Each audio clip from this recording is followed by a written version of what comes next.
She kept asking the same question, repeating it over and over again, until Karoline had finally had enough. What happened next? It left the entire room in stunned silence. The space was packed, every seat filled. A row of cameras lined the back wall, their lenses locked onto the podium like watchful eyes, waiting for something to happen. And there she stood, Karoline Leavitt, poised, unwavering. Confidence radiated from her stance, from the way she held herself. She was no stranger to facing tough crowds, no stranger to navigating high-pressure moments. But today felt different. The air in the Washington, D.C. briefing room was thick, not just with anticipation, but with something more, an unspoken tension, humming, pulsing beneath the surface, ready to break. She adjusted the microphone, her voice clear, unwavering. "Good afternoon, everyone. Let's get started right away." Instantly, hands shot up, a sea of eager journalists, each one hungry, ravenous, for a headline, desperate to get their question in first. Karoline's eyes scanned the room. She nodded toward a familiar face, a reporter from a major network. "Let's begin with you." The first question was about the administration's latest tax policies. A predictable inquiry. She responded smoothly, delivering a polished, well-rehearsed answer, the kind that came with the job. It was second nature to her. Then, another question. A follow-up. This time, about education reform. Again, she responded with ease. This was the rhythm she knew well: stand firm, control the message, navigate the press with precision, like a seasoned professional. And then, a voice sliced through the room. Sharper than the others. Louder. More forceful. "Ms. Leavitt, let's talk about the real issue here." Her. Karoline knew that voice. The liberal reporter. Always aggressive. Always looking to turn the conversation into something else, something controversial. Seated near the front, she leaned forward, a smirk playing at the corners of her mouth, her pen tapping rhythmically against her notepad. A calculated rhythm, like a drum signaling an impending battle. Karoline didn't flinch. She remained composed. "Go ahead." The reporter wasted no time.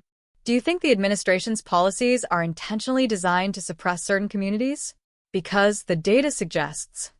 Karoline raised a hand. Calm. Collected. "I've answered that question before. The administration is committed to policies that benefit all Americans, regardless of background. If you'd like to discuss today's topic, I'm happy to continue." A ripple moved through the room. Small, but noticeable. A few murmurs. But the reporter? She wasn't done. She leaned in further, pressing. "You didn't actually answer the question, though. Can you directly address whether—" "I did answer." Karoline cut in. Her tone was firm, measured, controlled. She glanced at the other journalists, signaling she was ready to move on. For a moment, it seemed like things might settle. A brief pause. A flicker of normalcy returning. But then, "I just don't see why you're avoiding it." The words were sharp, slicing through the space like a blade.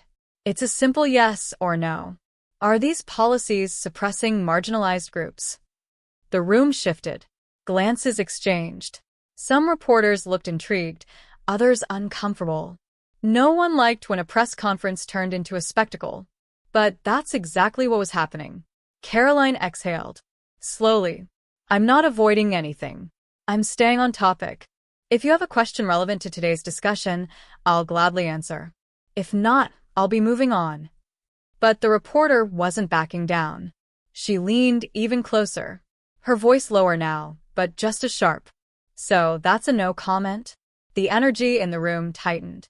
The moment weighed heavy, pressing down on everyone's shoulders. This wasn't just a press conference anymore. It was a spectacle, a showdown. Silence blanketed the space. But it wasn't an empty silence. No, it was loaded. The kind of silence that holds weight, that stretches, that feels like an elastic band about to snap. Karoline adjusted her stance. Both hands on the podium now. A subtle shift, but one of power. "I've answered your question. I'll be moving on now."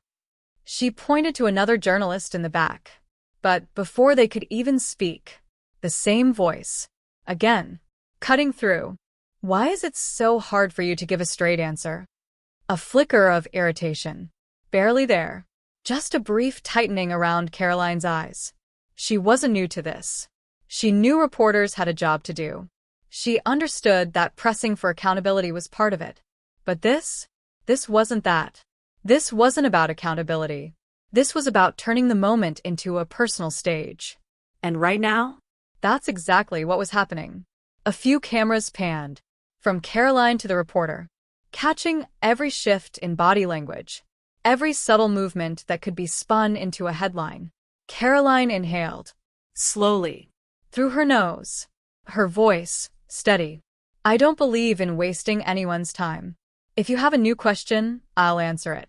Otherwise, I'd like to give others a chance. The reporter's smirk sure. New question.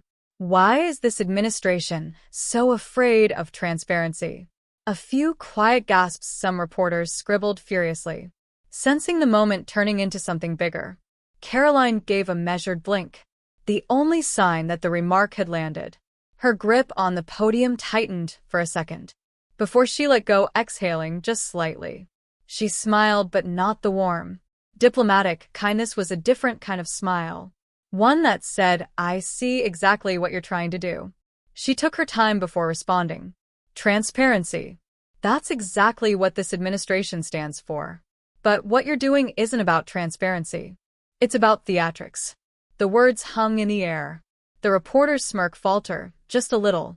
Another journalist, this one seated closer to the back, cleared his throat. Karoline. If I could, but again. The same voice interrupted.